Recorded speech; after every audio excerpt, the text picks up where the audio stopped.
You cannot control what you're going to experience emotionally next, but you can control what you're going to do when you experience it. And the pain in your life is a measure of the distance between that reality and your self-image, because it is so beautifully named, Next Level Soul. You are a soul. You are the incarnation of a part of the energy of your soul. It's happening. It's here. The new species is here. The universe is a universe of joy. You are all that is. The Hindus say, thou art that, all that is, that.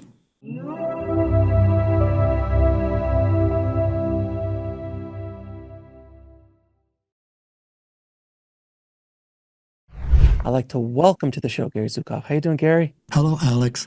I'm doing very well, and it's a joy to be on your podcast again. Thank you so much, Gary. I appreciate you.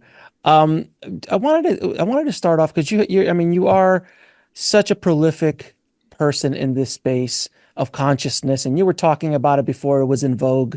I know you've been on Oprah a few times back in the day with Oprah and that. So you've been kind of pounding this consciousness drum and spirituality drum, all these different things, getting into your own authentic power and so much for such a long time. I've always wondered though, how did you really begin your spiritual journey for people who don't know your work? Well, it wasn't an event. It unfolded. A large part of my life was completely unconscious. I was, by that I mean I wasn't walking into telephone poles. I knew my address. I knew my telephone number, but I wasn't really aware of what I was doing. I was addicted to sex. I was angry. The street name for this is macho. And I became a paratrooper. I became an officer in the Special Forces. Wow. I also went to Harvard, but that didn't have any, it was all part of the same unfolding, but without awareness. Looking back on it, it was like sleepwalking, except I was sort of awake, sort of. And then in 1985, I met a non-physical teacher. Actually, I met a non-physical teacher in Sweden just before that. I wrote a book called The Dancing Woolly Masters. That was my first book. And it won the American Book Award for Science. It was about quantum physics for lay people, for liberal arts majors like me who don't like mathematics and don't know about it, but they wanted to know about quantum mechanics. And that book was the reason I was invited to this conference in Sweden. Before that, I just split up with a woman that I really wanted to be with, and I was in a lot of pain. And so I called someone I met at a meeting at a talk he gave, Robert Johnson. He was a Jungian psychiatrist and psychologist and wrote a lot of books. And I went down to see him. He just said, "Come on down, let's get together." So I went to San Diego. And then he said this striking thing. He said, why don't you go to the desert and get enlightened? That's how it traditionally happens. He said it just like that. He's tall, laconic, not too many social skills, but a wonderful, wonderful person. So I drove into the desert, and I spent some time there, weeks. And in that time, a lot of things happened, and one of them was my dreams became very important to me. And then when I left the desert, I realized the time has come for me to leave the desert, and I'm going to accept this invitation to Sweden that I had received previously, but I didn't think I could go because I didn't think I could even present. And I did go. And there were 4 presenters at this conference in Sweden. One of them was Edgar Mitchell, the founder of the Institute of Noetic Science, and later and earlier an Apollo 14 astronaut. And a philosopher, Peter Kostenbaum, and I, and one other. And we arrived from this Arlanda airport to an elegant little hotel in the woods. And the conference organizer there, Jan Boström, came out and greeted us all, welcome, welcome to Sweden. All the big Swedish companies are already here, Volvo, Saab, the telecoms, the banks. And I have a surprise for you.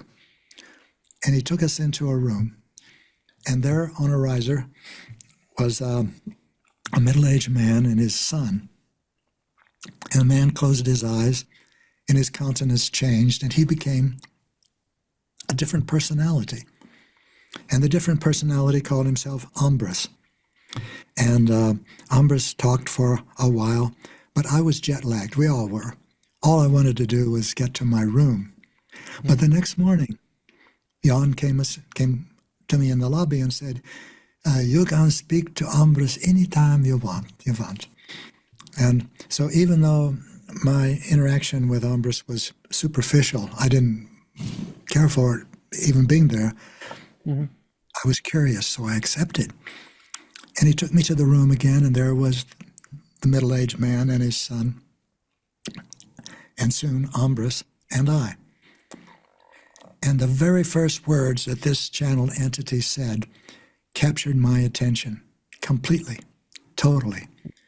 He said, how did you learn to understand your dreams in the desert? Alex, how did he know that? Robert knew I was in the desert, but he didn't know what happened. My parents, whom I went to see after I left the desert for 3 days, didn't even know there was a desert in my life. But Ambras knew I was in one, and he wanted to know how I learned about my dreams. That's how we started. I was engaged immediately. And he told me, a little light has been ignited in you, like a candle in a cathedral, and you've got to keep the flame alive. And I said, oh, can it go out? And he said, yes, you could fall. And I said, well, how do I keep it alive? And he said, you need to speak to people. You need to want to speak to people. And I said, Ambras, that's the one thing I can't do. And he extended his hands, and he took one hand of mine and the other hand of his, so hand to hand, 2 hands like this. And he said, will you speak to people? And after a moment, I realized, yes, I will. Will you decide to do that? And he squeezed my hand, and our conversation came to an end. And I walked out into the hall, directly into a group of people that were just outside the door. So my intention had immediately given me the opportunity to put it into practice. And I only saw Ambras one more time. I said, why do you need to speak to someone who only speaks Swedish and then has to be translated?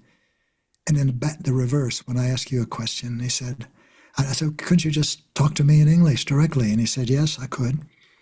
But could you understand me? And I knew immediately that I couldn't. Now, 2 years later, I am with another person that I now want to have a relationship with, and do have a relationship. And she came to visit me, and she said, in a playful way, because she's a playful person, she said, I channel a non-physical entity. Would you like to talk to it? Well, after my experience with Ambras, yes, that was transformational for me. So I wanted to, and I met this teacher, and this teacher's name was Genesis. And I said, I asked the woman, what is your channeled entity? And she said, he's an angel. And I said, well, does this angel have a name? And she said, he said, you can call me Genesis. So that was my introduction. This was on September the 1st, 1985. I was keeping track of like a diary. The first thing, when I met Genesis, he said, what can I do for you? Something like that. And I said, well, I've wanted to talk about some experiences I'm having and some healing that I need. What I really wanted to say is, Genesis, I can't stop thinking about sex. I can't stop looking for sex. I can't stop having sex. And I have herpes. Can you help me, please? As though he had heard the sentence, the question that I didn't ask. He said simply, let us move into healing, shall we? And that was my first introduction to the non-physical presence that was to be with me for the next 40 years and still is. So you ask me how my journey started. It's how can you find the beginning of anything, and how can you ever see the end? There is no beginning and there is no end. Those are experiences in what you might say is the earth school, this domain of time and space and matter and duality and fear. They don't exist in outside, put it that way, the earth school. Gary, so when you were saying non-physical beings, I mean, I've spoken to so many channels on this show before, and I have very dear friends who are channels, and I understand the power and the wisdom of it. When this happened to you in 1985, this was not a time of being very open. Even today, it's still looked upon kind of weird. But in those times, did you come out with all these books that you wrote and did you start mentioning and publicly talking about these non-physical beings? No, it was one physical, non-physical being, Genesis. Yes. Sure. And it was not only strange, it was off the top weird. If I hadn't had my experience with Ambrose, I don't think I'd have paid any attention to this. But just like Ambrose, Genesis began talking to me without introduction, and he knew about me. He seemed to know everything about me. And I will add a note here for your listeners. In my limited experience, not with Genesis, but with other people saying they have non-physical teachers, not all physical teachers are equal. Some of them don't know much more than I do. I think some of them know less. They're not interesting to talk to. But when you're talking to a non-physical teacher with a capital T, you don't have to say anything about you. They know. And they are entirely beneficent and compassionate and helpful. They don't tell you what to do, but they do, in my case, help me see what I'm experiencing more clearly so that I can use it more wisely and effectively to grow spiritually and to support others in growing spiritually. Did you ever, when this happened, did you ever have kind of a refusal of the call to adventure, as Joseph Campbell would call it, when this entity, when Genesis came into your world, and he's like, you must go out and speak, and will you speak? Or that was Ambrose, excuse me. But this idea where you had to go out publicly and do this, at one point, did you just go, this is just too weird, man. I can't go out publicly and talk about these things, or go out and publicly teach. Who am I?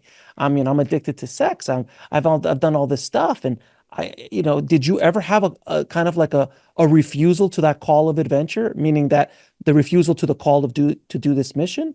Or did you just automatically fall right into it because you're like, this makes sense?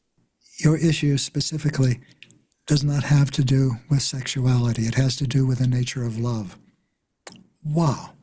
I said, wait a minute, I'm just talking about addiction to sex and herpes, and you're talking about the nature of love. I didn't say this to Genesis, but I'm trying to absorb. And we talked more. And with each word, it was a stretch for me, trying to comprehend. And then he said, and the issue is, then we went beyond the nature of love. He said, this is the nature of power. Wow, personal power. What is personal power? And then he began to explain that in every relationship there is a struggle for the balance within yourself, for your own authenticity on the one hand, and how to be in a relationship in a balanced way. Every relationship has this. And so I began to learn about the nature of power, personal power. I spoke twice in the morning and twice in the afternoon the same day. That was my introduction to Genesis. And Genesis was channeled by this woman. She would close her eyes and she seemed to go to sleep and couldn't remember anything that I remembered when she opened her eyes. And I was with this woman for 2 years, and with Genesis, with the woman for 2 years. And then because I was still narcissistic, addicted, and insensitive in so many ways, our relationship broke up. And it was frightening to me because she was my only connection with Genesis. So one evening, shortly before I returned home, I was at her home in the Midwest, and I had a thought. And immediately after the thought, I had another thought. Genesis put that thought in my mind. I bet he did. Mm-hmm. I don't know if it's a he, by the way. I asked Genesis, what are you? He said, I'm an impersonal energy dynamic. And at another time, he said, I asked, what is an angel? And he said, you might look at it as a force of consciousness that has evolved into the ability to support souls on the earth and in other galaxies. So as soon as I got back to the house and could speak with Genesis, I asked, did you put that thought in my mind? And he said, yes, I did. Can you recognize the voice that you heard when you heard that thought? I had a lot of voices in my head. Mm-hmm. So I looked carefully, and I could recognize it. After a while, I knew it. I told Genesis, and he said, well done. Communication is established. Me, you will not lose. Wow. And I never have. And he's been guiding you, So, he's been guiding you this entire time. Guiding is too strong a word. My experience with a non-physical teacher is that it illuminates things for me that I had not previously seen, or ways of perceiving that I had not previously experienced, or even ways of thinking that I had not thought of before. So I wouldn't say a guide. If you think you're in touch with a non-physical teacher and the teacher tells you what to do, you're not in touch with a non-physical teacher. You're in touch with a frightened part of your personality. A non-physical teacher will never tell you what to do. A non-physical teacher cannot, no, nothing could, assume responsibility for your choices and the consequences you create with them. So when I moved to Mount Shasta, California. I had a ranch not too far from there, and I lost the lease on it. It was in 85,000 acres of timber, a little place, owned by a huge paper company. And when I got to Mount Shasta, I wrote The Seed of the Soul. It was simply what Genesis had taught me over 2 years. And I remember musing to myself before it was published. I thought, the Dancing Woolly Masters received a rave review in the New York Times. What are they going to do with this book, which is about reincarnation and the soul and evolution? And I heard Genesis' voice. And Genesis said, don't worry yourself. This arrow will find its mark. And it did. It did, and then some. And so this is all in answer to your question. How did this spiritual journey begin? From someone who is addicted to sex, angry, emotionally violent, withdrawn, not connected, not caring, into who I am now. It was essentially listening to and experimenting with. By the way, I never follow anything blindly. Never. And I will say to your and our listeners now what I say, and Linda and I have said at the beginning of every event we've given. We don't expect you to accept anything that I say is so simply because I say it. But instead, if you resonate with anything I say, experiment with it. Take it into your life and see what you create with it. And if you like what you create, experiment some more. And if you don't, let it go. Don't try to wear a shoe that pinches. Over that time, I learned and I learned and I learned about myself, and now I've found that's not different from the world. There is a new consciousness that is emerging in the entire human species very fast. The old consciousness was limited to the five senses, and it understood power as the ability to manipulate and control. It evolved over roughly 300,000 years. The new consciousness is emerging within 3 generations. That is faster than an eye blink, faster than a heartbeat from the perspective of the previous evolutionary time. We are about midway through that transformation. That means there are as many people that still have five sensory perception as those that have the new consciousness. We are standing in the middle, living in the middle, contributing to the middle of an epic transformation in human consciousness that has never happened before. And here's the difference. Everything about it is different. The new consciousness is not limited to the five senses. That means when you have that sense that you are more than a body and a mind, that's real. That's a multisensory perception. You are more than your body and your mind. You have an immortal aspect. That's your soul. It existed before you were born, and it will exist after you die, after your soul returns home. If you have the thought that perhaps the world is not random, and perhaps it's meaningful, and you can learn about yourself from it, that's a multisensory perception. You can begin to see things about other people that your five senses can't tell you. You might pass someone in the aisle of a grocery store and you know this is an unhappy person. She's going through a divorce. She's in a lot of pain. But you've never seen her or spoken with her before, but you know that. And you know there's a certain sense of knowing that is so. That's a multisensory perception. And multisensory humans that have the new consciousness, understand and experience power in a new way, as the ability to distinguish within yourself between love and fear, no matter what's going on inside of you or what's going on outside of you, and choose love. What's going on inside of you might be depression, hopelessness, despair, mania, anger, competitiveness, overwhelm, judgment. What's going on outside of you might be another 9/11 type event or a natural disaster like a tsunami.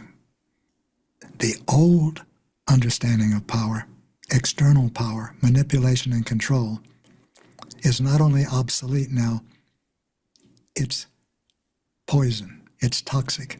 It produces only violence and destruction. This is the new territory. This is what Linda and I have been sharing for as long as we've been together. I met Linda something around 8 years after my first 2 years with Genesis, after my first talk with Genesis. And then it was visionary. Now it's not visionary anymore. It's happening. It's here.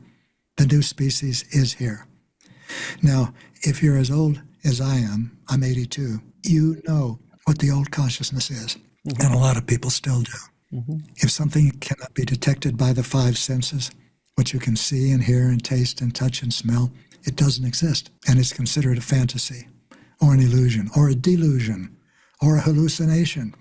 The new consciousness is simply beyond that. The title of your podcast, which is so beautiful, Next Level Soul, could also be a way of labeling the new consciousness, because that immortal aspect of yourself is your soul. You are a personality, which means you are an incarnation of a part of the energy of your soul. And that incarnation is the experience of a span of time which exists only in the Earth School, between your birth and your death, between your incarnation and the moment when your soul returns home. Now the question becomes, as you're aware of that, how are you going to use that span of time? What do you have it for? That's another way of saying, well, if I have a soul, what is my soul?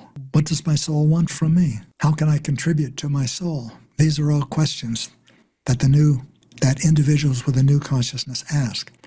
Now, individuals who are let's say, millennials and Gen Z and generations beyond them will not relate to new consciousness, old consciousness, because they were among the first generations to have the new consciousness from birth, from youth. So for them, what I'm calling the new consciousness is just consciousness, is human consciousness. But they know, Alex, that something big is happening, huge. They can see the world crumbling around them. Nothing is working. Look at the latest election in the US. Look at the elections in the EU. Look at what's happening around the world. They know a big change is at foot. So I and others, as you, can help them understand why the world is the way it is. It is a world that they have inherited from a 5-sensory species. It is built on the experience of external power. It expresses external power. It demands the pursuit of external power. So what is external power? What does it really mean? For example, it means the more ability you have to manipulate and to control, the more power you have.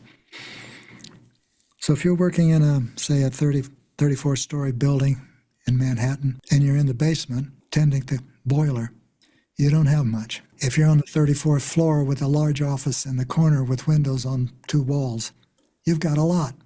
Everyone in that building is going to say, sir, that's external power. Some people have more, some have less. And you can gain it. And from the old consciousness, that's what you should do. It's what you need to do. It's what you need to do to get ahead, to stay alive. Either be eaten by a dog or eat a dog. Whoa, that's harsh, isn't it? That's the world we lived in when we were a 5-sensory species. But we didn't look at ourselves that way. We were evolving. This is what it was to be human. We were exploring a physical domain. And now, while we're in that domain, a new consciousness is emerging within us.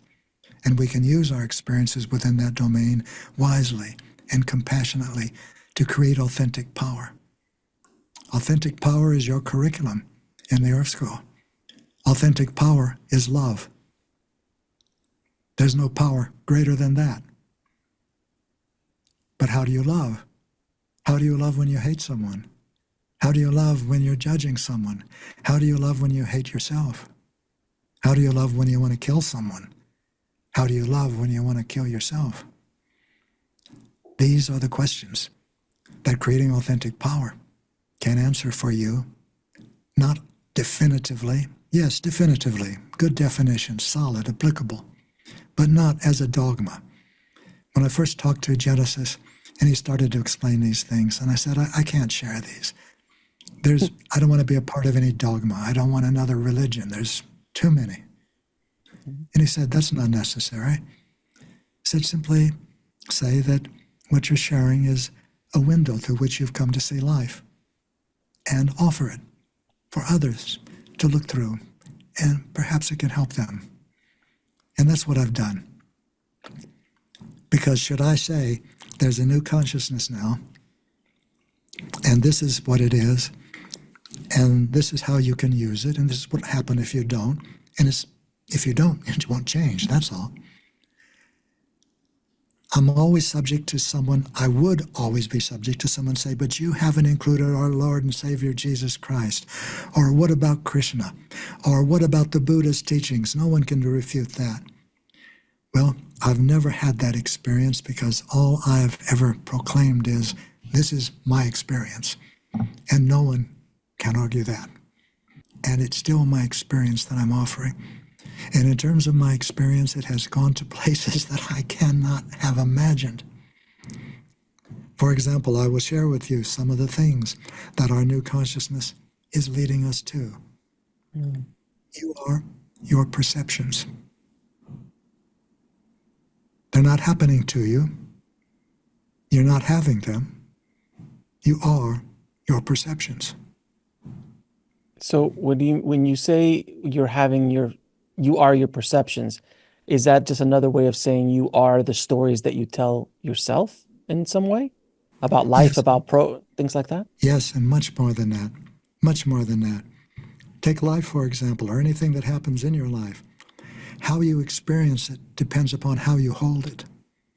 Right. For example, if you look at your personality, and you will, as you're creating authentic power, you'll see that it's not a monolithic thing. It's got different parts. Some of them originate in love, and some of them originate in fear. The parts that originate in fear, you experience as anger, resentment, jealousy, competitiveness, every obsession, every addiction, every compulsion, superiority, inferiority, and they're all painful. The loving parts of your personality you experience as gratitude, caring, appreciation, contentment, patience, awe of the universe. As you create authentic power, there's two tools to creating real power. Emotional awareness is the first, although the other can come first. I'll just give them to you in a sequence. Mm-hmm. Emotional awareness, becoming aware of your emotions. The heart is at the foundation of creating authentic power. You might say the heart is the heart of creating authentic power. You cannot grow spiritually without awareness of your emotions.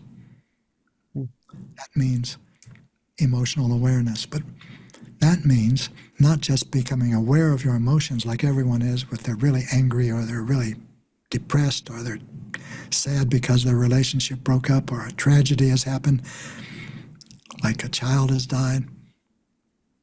A loving part of your personality will look at the same event in the Earth School as an opportunity to grow spiritually and show you how that is. Same event, but how do you hold it? This is intimately connected, no pun, with the creation of authentic power. You learn to recognize the difference between love and fear in yourself, which is the same as saying you begin to recognize the frightened parts of your personality and the loving parts of your personality so that you can choose between them. By a frightened part of your personality, I'm simply using a shorthand for an internal dynamic that originates in fear, you might say. So to create authentic power, the first thing when you have an experience is to look inside you, an emotional experience, is to look inside of you, not outside, at the world. All of the frightened parts of your personality, the entire domain of fear is an illusion. That's why following fear cannot take you where you want to go, cannot give you meaning and purpose and fulfillment. If it did, John Lennon would have written a song called All You Need Is Fear. Everyone laughs at that. It's absurd because we know that only love brings you what's real. And if you can't, like I couldn't, bring yourself to even say those words, you still know that connection is important to you. It's more than important. So emotional awareness is looking inside you when you're feeling an emotional experience that's painful, and you put your attention in your energy processing centers. Now let me give you an example. Your throat and your chest and your solar plexus. In the East, these are called chakras. And you look for physical sensations in them, not feelings like happy, sad, bubbly, heavy.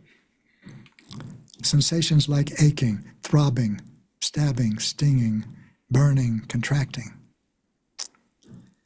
And you'll always find physical sensations like that when you're in a frightened part of your personality. And then you can look at the thoughts that this part of your personality is thinking, and they'll always be judgmental and critical. For example, I can't understand this. This is way above my head. Or I already know all this. Why am I even bothering myself listening to this guy? These are the thoughts that frightened parts of your personality think, and they always will. And when you recognize them, when you step back a moment, you put an arm's length between you and that part of your personality. And in that arm's length distance, you can do something you couldn't do before. You can make a choice consciously. When you're experiencing a frightened part of your personality, that is the time you can use your will, your free will, to move your attention into a loving part of your personality, which means a time when you were loved or loving and you knew you were. It might have been with a child or a grandparent or a friend or someone dear. And then choose to speak or act with that energy instead of the energy of the frightened part of your personality while you are experiencing the frightened part of your personality with its painful physical sensations and its judgmental, critical thoughts. That is the moment of creating authentic power. That's when the rubber meets the road. And as you do that again and again and again, the frightened part of your personality starts to lose its control over you. Its thoughts still come, the physical sensations, painful, still come, but they don't penetrate you the way they did. They begin to roll off you like water off the feathers of a duck. And your awareness begins to fill more and more with the loving parts of your personality. This is the process. Creating authentic power is this simple. 2 tools, emotional awareness and responsible choice. That's a choice that creates consequences for which you are willing to assume responsibility. You also have a third tool, that's consulting intuition. So it's important to recognize the difference between your loving parts and your frightened parts before you speak, before you act. Because when you speak or act from a frightened part of your personality, you create consequences. And those consequences are painful, unhealthy, destructive. In the East, they would say you create karma when you act with the energy of fear. When you act from a loving part of your personality, you also create karma. You create consequences. But the consequences you create for yourself are constructive. They're healthy. They're blissful. When you create authentic power, as you develop the ability, you're developing the ability to create the experiences in your life. This is mastery. You are developing mastery. No one can create authentic power for you, and you cannot create it for someone else, but you can support one another. And when you find others who support you consciously because they are doing the same, those are your potential spiritual partners. When you were speaking of external power versus is it authentic power, or an internal power, if you will. I heard internal power inside of my mind when you were talking. So I'm assuming it's authentic power. It's so simple, but yet I never really thought about it in that fashion. But these, titans of industry, these, there's so many billionaires and these kind of things. They have tremendous external power, but they truly have, at least from our point of view, doesn't show that they have internal power or authentic power within themselves, which is that what Christ consciousness is, or Buddha consciousness is, or what ascended masters or yogis or those kind of, those kind of masters are masters of internal power or this authentic power? Yes, it's identical. Now, I won't say it's identical because I don't want to say like anything that can be construed as this is the way reality Right. is. Mm-hmm. I'm clear that what I know about reality, I know through my incarnation as Gary Zukav in this lifetime. It is a result of striving for the highest truth that I could reach for, and which in my cases has included contact with the angelic realm. Mm-hmm. There are countless ways of coming into the experiences of the heart and wisdom. This is my greatest joy. But I offer you this because it's been helpful to me and it's been helpful to others. We have people who have been practicing this for. These are our support team, people on our support team at the Seat of the Soul Institute. Some of them have been coming to events for 18 or 20 years, and others for maybe 6 years. But they keep coming back, and they are volunteers, like I am a volunteer, because they have discovered that this actually affects their lives. Often people come to us because we're part of the New Age buffet, and they want to see what we've got to offer and try out a meal or two. Mhm. And after a while, they begin to realize, my goodness, this is my life I'm affecting. This is my life that this is about. I'm changing my life. And that's when they keep coming back. And that's why I'm on your podcast, because it is so beautifully named, Next Level Soul. You are a soul. You are the incarnation of a part of the energy of your soul. You are a compassionate and loving, powerful and creative spirit. And the pain in your life is a measure of the distance between that reality and your self-image. Power is your choice. It's your essence. You cannot stop choosing. Not choosing is a choice. Let your life has wisdom. Let it move you. It will always move you in the direction of love.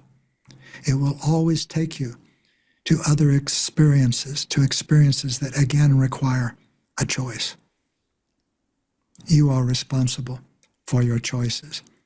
You are responsible for the experiences of the world that you create. You were talking about this great shift, this great change in human consciousness is something I've been talking about on the show since almost its inception, because I've also seen it. I've also seen it and felt it. Shows like this wouldn't have existed in 1985. It was very, very difficult to have a conversation like this in public that not only be seen by like 400 or 500 people on the internet, but actually be seen by millions of people around the world. The consciousness has shifted so amazingly, and it just seems, even in the short time I've been on this planet, things have changed. From when I was around in the 70s, when I was born in the 70s, to where we are now, it is astronomically different. Though from the 20s to the 70s, the shift was not nearly as large as far as human consciousness is concerned. So there's so much change happening, Gary, right now, and there is a lot of fear in the world. Tremendous amount of fear about politics, about economy, about food, about natural disasters, about all these just changes that are not just woo-woo. You can see it, you can feel it. Things are changing all the time. So much fear in the world. What do you have to say to people who are living in that fear, that are worried about what's going to happen next? What can you tell them? Yes, there is fear in the world. That's the collective unconscious. But you cannot do anything about that. You cannot change the world in the sense that 5th century consciousness understands it. The fear is in you, and that's where you can address it. That's where you can identify it. That's where you can experience it fully. That means never suppressing or repressing or denying an emotion, but instead going into it as deeply as you can. That's emotional awareness, somatic awareness, in terms of physical sensations in your energy processing centers and the thoughts that it's thinking. And then using your willpower, your free will, to move your attention to a loving part of your personality and choose to act from that while you are experiencing the frightened part. That's the fear, the quote, fear in the world that you're discussing.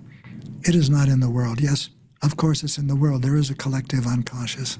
But that collective unconscious, there is no difference between that and you. Let me put it this way. In the old consciousness, there is an uncrossable barrier, unclimbable obstacle, unsurmountable wall between in here and out there.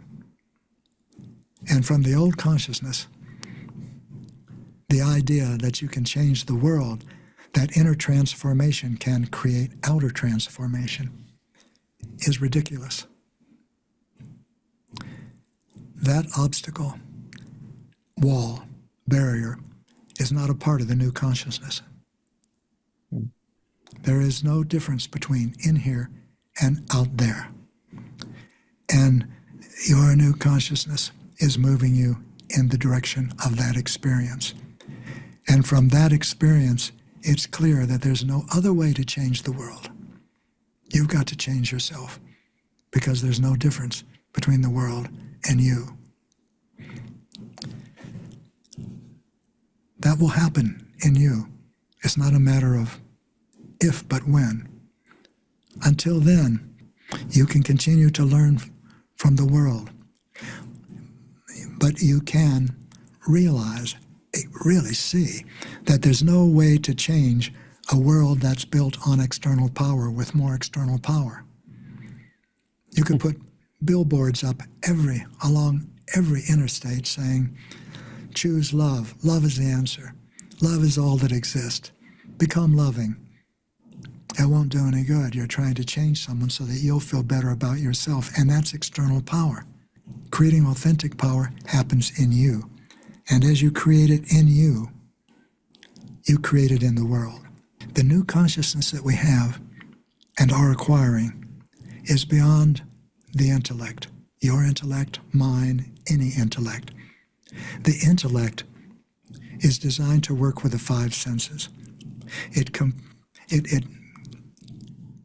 analyzes, deduces, compares, gathers data that the five senses provide it, and then gives that to the personality, those aspects that it knows will help the personality in its pursuit of external power. That's all it's designed for. It cannot comprehend, grasp the new consciousness. It cannot begin to grasp the consciousness that you're moving into. For example, the universe is inside you. It's not outside. There is no outside. The first time I began to understand this, I thought, I'm going to experiment with this. So I was sitting inside and I was watching some trees sway in the wind. And I said to myself, okay, I'm looking at the universe and it's outside me. It always has been, it always will. This is the way it is, but I'm going to try this because the thoughts come. So I'm watching it. And after a while, I said, all right, now here comes the experiment. I'm going to imagine that what I'm seeing is inside me. And I did that for a few minutes. And I thought, well, I'm going to go to the other way, the way that it really is. It's outside me. So now I'm watching the trees and they're outside me. After doing this several times, I discovered I can't make them outside me anymore. It was that simple. They're still in me. Everything is in you. You can change anything within you, and everything's within you. You are your perceptions. That's another way of saying, as your consciousness begins to expand, it ceases to be your consciousness. Because I, you, what you think of as I, ceases to exist. You, put that in quotes, is a construct in the Earth School that contains your consciousness. Your consciousness, as it's expanding in you, contains the Earth School and everything else. And except there's no you. The intellect cannot grasp this, cannot accept it, cannot use it, and can never experience it. So as this begins to happen to you, I suggest that you consider the possibility that the time for understanding has ceased, and instead to focus on the giving and sharing of joy, and allow these new experiences to emerge in you. The universe is a universe of joy. You are all that is. The Hindus say, thou art that, all that is, that. Even the Bible says that. But I don't know of too many people before the new consciousness Mhm. that understood that exactly. It couldn't be clearer. I asked a friend of mine who was a clergyman, I think Presbyterian, for 50 years. He's 90, 95 now. And he's remarkable. He's bright and cheery. And Mhm. Mhm. I said, is there anything in Christian theology or scripture that indicates that the universe is inside you? And he looked at me for a moment as though I must be mentally defective. He said, the kingdom of heaven is within. Right. It is. Everything is within. All that is. You are all that is. Gary, with this new shift in consciousness that we're going through, what is going to happen to these external institutions, religion, government, money, media, healthcare, education, these giant institutions that I feel at a certain point was created to serve humanity, but have kind of fallen off in serving humanity and has turned, in many ways, turned to just serve themselves. Again, focusing on external power, not internal power.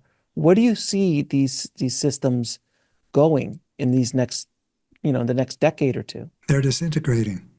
They don't have a future. These are our social structures that you're talking about. Healthcare, education, commerce, finance, jurisprudence, even the military and science. These social structures cannot be changed by saying, I'm going to change that social structure. It doesn't work anymore. Social structures emerge out of human experience, just as mountains emerge out of the earth. And human experience is changing. The new consciousness is given to us as a gift. You don't have to develop it, although you can enhance it or you can strengthen it. But authentic power is not. Authentic power is a potential that comes with the new consciousness, and you have to create it, choice by choice, decision by decision. It is about, the Earth School is about love. Not love that you fall into, love that you discover, love that you stumble over, but love that you choose. You are a creator. You are just beginning to glimpse, even if these words only resonate with you, how powerful that creative ability, that capacity is, that you are, not that you have, that you are. You might say that when you enjoy yourself, the universe enjoys itself. And if you bury yourself in pain and fear and despair and suffering, it does that too. That is the creative power that you are. And with that comes the realization of how responsible you are for it. Except there's no you, but the responsibility is there. It is immediate. In non-physical reality, your intention is one with who and what you are. In the Earth School, you set an intention, but it needs to work its way through the density of physical matter before it manifests as a consequence. I will suggest that you will experience all of these things that I'm sharing when your soul returns home. But your being in the Earth School is meaningful. It's very meaningful. It's voluntary. No one is here under any other terms. It is a decision that your soul made prior to your incarnation. It is a privilege. If you knew how much of a privilege it is, you would walk the earth with a sense of gratitude and appreciation and reverence, which we have so little of in our species now. That is not a part of creating authentic power. That is what you might say needs to be added in addition to that. Reverence is a perception, but it's a holy perception. Reverence is the understanding or the experience that all things are in and of themselves of value. As you see with your five senses, as the old consciousness could only do, you see personality to personality, and the characteristics of some personality repulse you and the characteristics of others attract you. That's personality to personality interaction. That's how individuals with the old consciousness see themselves, as personalities. As the new consciousness, the new perception emerges in you, you begin to see that the earth suit is only that inside that lies its essence, its beingness, the power and reality of what it is. And you begin to relate soul to soul. Oh, that's a beautiful experience, and almost everyone has experienced it. Sooner or later, you might be boarding a bus and you put your money in the meter and you look at the driver, and for a moment she looks at you and there's a connection. You can feel it. You can feel it, and it's real. You go to the back of the bus and it stays there. You're not going to forget it. That's a soul-to-soul connection. Multisensory humans, such as we are becoming, and billions of us are, identify themselves with soul, with their soul. Even while we are in this huge, unprecedented, epic transformation of human consciousness from 5-sensory to multisensory, we are feeling the pull of the next step. Even while we are entering the second step, we're feeling a third. That's the universal human. The universal human is a human whose allegiance is to life first and all else second.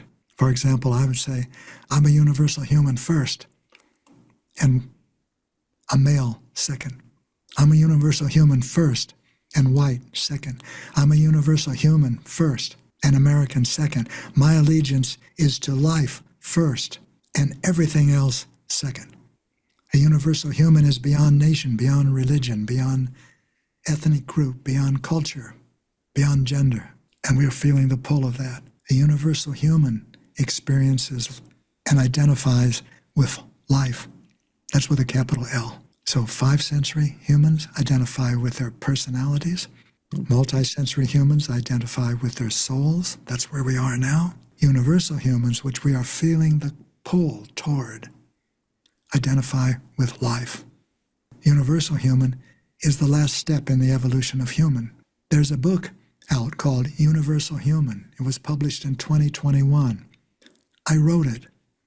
I didn't write it. I wrote the books the way all the others have been written, with what I've been taught, with what I've been learning, with what I've been experimenting with what I've been experiencing. And I recommend it to you because one part of it, for many reasons, but for one section of it is about our disintegrating social structures, why, and what we can do to replace them. And it takes a look at them one at a time: healthcare, education, business. And every one of them express external power, teach external power, are built on external power, glorify external power. And external power now creates only violence and destruction. Let me give you an example based on the U.S. election, which is, we're having this podcast is fairly recent. About half the American people are happy with it, and about half the American people are not happy at all with it. That's beside the point. The point is this, that our form of governance, 5-sensory form of governance, is non-functional. And it doesn't matter who we elect. It's not going to become functional again. And I'm not talking about only ours. In my opinion, the American form of constitutional representative democracy is the best that 5-sensory humanity created. It's exquisite. It is designed to harness conflicting pursuits of external power. That's our 3-partite government with its different ways of becoming part of each, whether it's by election, different terms, different electorates. What happens to a form of governance that is designed for harnessing conflicting pursuits of external power for the common good when external power has no good in any way, any circumstance, any understanding. It is poison. It is toxic. It's the structure itself that is no longer working. And it's not because it's flawed or defective. It's not. It's perfect. But it's obsolete. It no longer serves a multi-sensory species. We are in the dramatic transformation from a 5-sensory species that evolves by surviving and survives by pursuing external power, the ability to manipulate and control, into a multi-sensory species that evolves by growing spiritually, and it grows spiritually by creating authentic power. And everything is changing. I said earlier that millennials and Gen Z don't know the old consciousness, but they know that the world is not functioning. And they know that things that used to make it work better don't. They're doing the opposite. Mm-hmm. External power has no future in your life or in our species. And these social structures that are built on external power have no future either. And they are disintegrating. And they have no salvage value. How can you contribute to the emergence of new social structures? You can create authentic power. You cannot control what you're going to experience emotionally next, but you can control what you're going to do when you experience it. Are you going to act on fear when you experience it? Or are you going to act on love when you experience it? Or are you going to choose consciously between the two? That's what creating authentic power requires. And you can learn it easily and then experiment with it. Everything, every course that we've created, every book that Linda and I have written, every event that we've given is about this. It's about external power. It's about your life. It's about a way of experimenting with your life, because no matter what you call, what you are following, the bare bones of self-transformation remain the same. You won't change until you're aware of something that you want to change in yourself. And until you have the intention to change it and you use your will, it won't change. This is the way humanity is now evolving, through the creation of authentic power. In other words, human consciousness, put it another way, human evolution is becoming conscious. It's happening. Where is it happening? In you.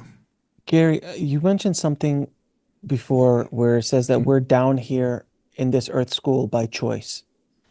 I wanted to just get because this is a question I get asked so often about reincarnation and karma. From your experience, how is that play with that we're here voluntarily versus like, oh, you have karma, you have to come back down and clear out the karma and so on, from your understanding? Well, you've used the word down twice. It's not up here, down there. That's left over from those belief systems that see heaven above. Correct. Earth below. I'm a recovering Catholic. I'm sorry. Belief systems are things that you can choose, like the belief system that I'm suggesting to you. Mm-hmm. And I suggest that if you're not happy with the belief system that you have, you look for another one that gives you more meaning. Mm-hmm. And as you look around, I'll suggest one more thing, that you look for one that does not contain fear and experiment with that one. And that's one that I'm suggesting to you. The belief system that the universe is alive and wise and compassionate, that your life is meaningful, that you are meaningful, that your choices are meaningful, that they create consequences, and that you are learning the ability, as we're in this transitional phase, to use your willpower to choose love. That's the anthem of the new age. But how do you do it? This is how you do it. Emotional awareness and responsible choice. If you have other ways, use them. but measure them against your own experience. Are you changing? I know that for me, I still have frightened parts of my personality that come up, but they don't control me as much as they used to. I used to think that people who were far in advance of me, like a Zen master or an ascendant, a master of some kind, couldn't possibly be experiencing the things that I'm experiencing. And then I realized that might not be so. Perhaps they're realizing everything that I'm experiencing just as acutely, but they have more ability to choose responsibly than I do. I don't know if he really said this or not, but Thich Nhat Hanh, whom I respect greatly, passed on recently. His soul returned home. And I heard that someone asked him, how can you be so much in equanimity when so much is happening in the world? And in you. He didn't say in you. And Thich Nhat Hanh supposedly said, there's a great battle. There's a battle always going on inside me. I don't know about Thich Nhat Hanh, but I could use his words if he did say them. But I wouldn't call them a battle, because you're not at war with the frightened parts of your personality. You're simply disagreeing with them. You're choosing not to act on them anymore. You're choosing to act with an intention of love or an intention of fear. Now, most people think of an intention as like an intention, for example. I'm going to have a family. I'm going to get married. I'm going to move to Tahiti. I'm going to become a welder. They think of intentions in terms of goals. Those are what you might call out-tensions. An intention is a quality of consciousness.